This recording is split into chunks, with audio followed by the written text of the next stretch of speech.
তারা হেলমেট পরে মাঠে নেমে যেত, তারা হেলমেট পরে পুলিশের সঙ্গে মিশে যেত, তারা আইন শৃঙ্খলা রক্ষাকারী বাহিনীর সঙ্গে এমনভাবে মিশে যেত যে আমরা যারা মিটিংয়ে যেতাম আমরা অনেক সময় বুঝতেও পারতাম না যে কে আইন শৃঙ্খলা রক্ষাকারী বাহিনীর সদস্য আর কে ছাত্রলীগ, যুবলীগ বা আওয়ামী লীগের অঙ্গ সংগঠনের সদস্য। আমি আপনার কাছে বিনীতভাবে জানতে চাই, বিএনপিকে কি আপনারা সেরকম এখনো দেখেছেন? আজকে যখন স্টুডেন্টরা একটা মিটিং কল করে তখন যদি তারা জামাত কিংবা ইসলামী আন্দোলন বা অন্যান্য ইসলামিক দলগুলো বা গোষ্ঠীগুলো, হেফাজত, তাদের সাহায্য না নেয়, কেবলমাত্র এনসিপির নামে কোনো প্রোগ্রাম অর্গানাইজ করার চেষ্টা করে, আমরা সেখানে মানুষকে দেখি না। আমার সরাসরি প্রশ্ন হচ্ছে রুমিন ফারহানা ম্যামের কাছে, যে আমরা দেখতে পাচ্ছি যে আসলে বিএনপি নির্বাচনের রোড ম্যাপ নিয়ে খুবই চিন্তিত, এবং একই জায়গায় আমরাও আসলে খুবই চিন্তিত এই মর্মে যে বিএনপির যে দলীয় প্রধান তিনি আসলে দেশে নেই। যেমনটি ম্যাম বলেছেন, তিনি দেশে আসতে অনেকটা ভয় পাচ্ছে। প্রিয় দর্শক, রুমিন ফারহানাকে প্রশ্ন করা হয়েছিল যে তারেক রহমান কেন বাংলাদেশে আসতে ভয় পাচ্ছে। যেখানে তারেক রহমান নিজেই বাংলাদেশে আসতে ভয় পাচ্ছে, সেখানে একজন নাগরিকের জন্য বাংলাদেশ কতটা সেফ? রুমিন ফারহানা কিন্তু ঠিক এই প্রশ্নটিতেই আটকে গেছিল। প্রিয় দর্শক, চলেন আমরা একে একে প্রত্যেকটি ভিডিও ফুটেজ দেখি। প্রত্যেকটি ভিডিও ফুটেজ দেখলে আপনি বুঝতে পারবেন আজকের ভিডিওটা কতটা গুরুত্বপূর্ণ। চলেন একটি লাইক দিয়ে পুরো ভিডিওটি দেখতে থাকি আমরা। আমি একবারও বলিনি জনাব তারেক রহমান বাংলাদেশে আসতে ভয় পাচ্ছেন। আমি একবারও বলিনি যে বিএনপি ছাত্রদল কিছুই করছে না। আমি কি একবারই কথা দুটোর একটাও বলেছি? আমি বলেছি জনাব তারেক রহমানের নিরাপত্তা দেওয়ার দায়িত্ব সরকারের। ডেফিনেটলি উনি সেই নিরাপত্তার ব্যাপারে গ্রিন সিগন্যাল পাচ্ছেন না।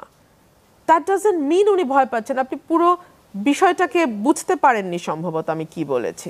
আমি ওই বাড়িতে গেলে আমার অ্যাসিসিনেটেড হওয়ার সম্ভাবনা আছে, এবং ওই বাড়িতে যারা এখন নিরাপত্তার দায়িত্বে আছে তারা আমাকে অ্যাসিসিনেশনের হাত থেকে রক্ষা করতে পারবে না।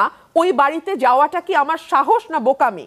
সেকেন্ড, যেটা আপনি বললেন যে বিএনপির ছাত্রদল বা যুবদল তারা নানান রকম অপকর্ম বা বিশৃঙ্খলার সঙ্গে যুক্ত, আমি তো স্বীকার করেছি, আমি তো বলিনি। এবং এটা দিয়ে আমি বলছি যে এই যে আমরা স্বীকার করছি, বহিষ্কার করছি, দ্যাট মিনস আমরা ডিনায়ালের মধ্যে নাই, অস্বীকারের সংস্কৃতির মধ্যে নাই, যেটা আমরা 17 বছর দেখেছি।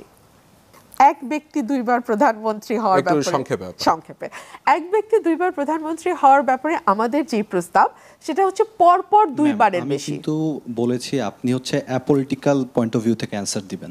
আমি তো পরপর দুইবার একজন সাধারণ নাগরিক, আপনার কি মনে হয়? মানে ভ্লাদিমির পুতিনের তো উদাহরণ আছেই আমাদের সামনে। 25 বছর দুইবার থাকার ছিল না, পরে 25 বছর থেকে গেছে। দেখুন, আমি আপনাকে বলি, আমি এখানে এসেছি একজন রাজনৈতিক কর্মী হিসেবে। আমার উত্তর রাজনৈতিক কর্মীরই হবে, এই জায়গা থেকে তো বের হওয়া যাবে না, তাই না? আমি আমার উত্তরটাই আমি দেই যে আমাদের পরপর দুইবারের বেশি হতে পারবে না। মানে দুবার হলো, একবার গ্যাপ দিয়ে আরেকবার। দুই হলো, এটা তো একটা দলের সিদ্ধান্ত হবে যে কে প্রধানমন্ত্রী হবে সেই দল থেকে, তাই না? এটা যদি বাইরের সিদ্ধান্ত হয় যে ওই ব্যক্তিটি দুবার হয়েছে সে কারণে হবে না, তাহলে এটা কি খুব গণতান্ত্রিক হলো? 3 হচ্ছে, যদি ব্যক্তির পারফরমেন্স দুইবারে যদি আপনারা অসাধারণ পারফরমেন্স না পান, বা ভালো পারফরমেন্স, অসাধারণ বাদ দেন, আপনারা ভালো পারফরমেন্স না পান, তৃতীয়বার আপনারা সেই দলকে আর ভোট মিড লেভেল থেকে আসতো, বা এটা যদি প্রান্তিক মানুষ বুঝতো, কিন্তু আমাদের টপ লেভেল যদি সুপার কনফিডেন্ট হয়ে এই বিষয়গুলো বা এই আশঙ্কাগুলোকে উনি নেগেট করতেন, তাহলে সত্যিকার অর্থে আশঙ্কা ছিল। কিন্তু আমি দেখতে পাচ্ছি যেহেতু আমাদের টপ লিডারশিপ অলরেডি বলেছেন আমরা যেন ফ্র্যাঙ্কেনস্টাইন না হয়ে যাই, এক্স্যাক্টলি এই ল্যাঙ্গুয়েজটা উনি ইউজ করেছে, বিএনপি যেন বিএনপির জন্য ঝুঁকি তৈরি না করে। আচ্ছা, ক্ষমতায় গেলে চাঁদাবাজি বাড়বে কিনা এই প্রশ্ন এসছে, রাইট। আমি আপনাকে এই কথা দিয়ে দিতে পারি না যে আমরা সকল অপরাধ শূন্য করে ফেলতে পারবো। আমি আপনাকে এই কথা দিতে পারি না যে আমাদের নেতাকর্মীরা 0 অপরাধে চলে যাবে। এই কথা আমি বিশ্বাস করি আমার দলের কেউ দিতে পারবে না, এই ওয়াদা দেয়া যায় না। কিন্তু আপনাদেরকে মানে আমি অনুরোধ করব, ভোটারদেরকে আমি অনুরোধ করব, আপনারা আপনাদের অবজারভেশনটা জারি রাখেন। যদি দেখেন যে পারছে না, ঠিক মতো করছে না, দায়িত্ব পালন করতে পারছে না, আপনার হাতে কিন্তু ট্রাম্প কার্ড আছে। আপনি 5 বছর পর চাইলে সেই কার্ড দিয়ে পরিবর্তন করে ফেলতে পারেন সরকার। আমাদেরকে যেটা লক্ষ্য রাখতে হবে সেটা হচ্ছে নির্বাচন যেন বাংলাদেশে আর ম্যানিপুলেটেড না হয়, নির্বাচন যেন আর কারচুপির নির্বাচন না হয়। নির্বাচন ব্যবস্থা যদি আমরা মোটা দাগে সহি করতে পারি, আপনি বিশ্বাস করেন বাংলাদেশের কোনো রাজনৈতিক দলের আওয়ামী লীগ হওয়ার কোনো সুযোগ নাই। ইশরাকের ইস্যুটা নিয়ে প্রশ্ন এসছে। দেখুন, ইশরাকের ব্যাপারটা তো সুপ্রিম কোর্ট থেকে নির্ধারণ করা হয়ে গেছে। সুপ্রিম কোর্ট বলেছে যে এটা নির্বাচন কমিশনের দায়িত্ব, নির্বাচন কমিশন গ্যাজেট প্রকাশ করেছে। এরপরে শপথ পড়ানোর দায়িত্বটা হচ্ছে স্থানীয় সরকারের, অর্থাৎ সরকারের দায়িত্ব। সরকার কেন মানে যেটাকে বলে কন্টেম্পট অফ কোর্ট করে, আদালত অবমাননা করে, আদালতের নির্দেশ না মেনে কেন তাকে শপথ পড়াচ্ছে না? কাহিনীটা কি? মানে কাহিনীটাও তো মানুষ জানতে চায়, কেন পড়াচ্ছে না, কি কারণে পড়াচ্ছে না। এটা কিন্তু আমারও প্রশ্ন একজন আইনজীবী হিসেবে, কারণ আমি আদালতের সঙ্গে যুক্ত। আদালতের যে কোনো নির্দেশ আমার ভালো লাগতে পারে, নাও লাগতে পারে। আদালতের নির্দেশ আমার পক্ষে যেতে পারে, আমার বিপক্ষেও যেতে পারে, কিন্তু এটা আমার মানতে হবে, মানতে হয়, তাই না? আমাদের ভালো লাগেনি তত্ত্বাবধায়ক সরকার বাতিলের রায়, এটা একটা পলিটিক্যাল রায় ছিল, কিন্তু সেটা যেহেতু আদালত থেকে এসছে ওটা মানা হয়েছে, ওটা আমাদের মানতে হয়েছে।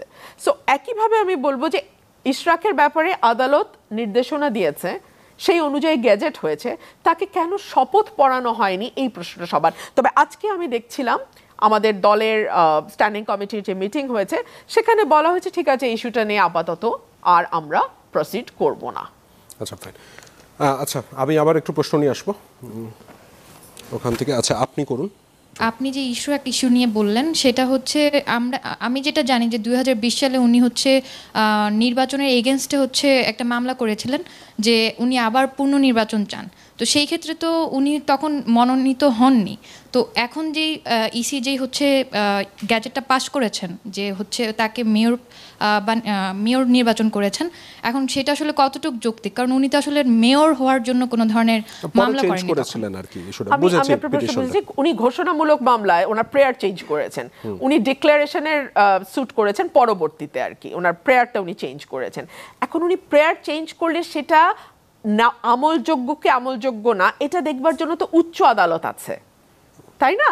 আমাদের সর্বোচ্চ আদালত headed by our chief justice, সেই আদালত তো বলে দিচ্ছে এটা নির্বাচন কমিশন দেখবে। জি আমরা একটু অন্য প্রশ্ন নিয়ে আসি, ওখান থেকে আপনি করুন উপরে। আসসালামু আলাইকুম, আমি সৈয়দ রাকিব।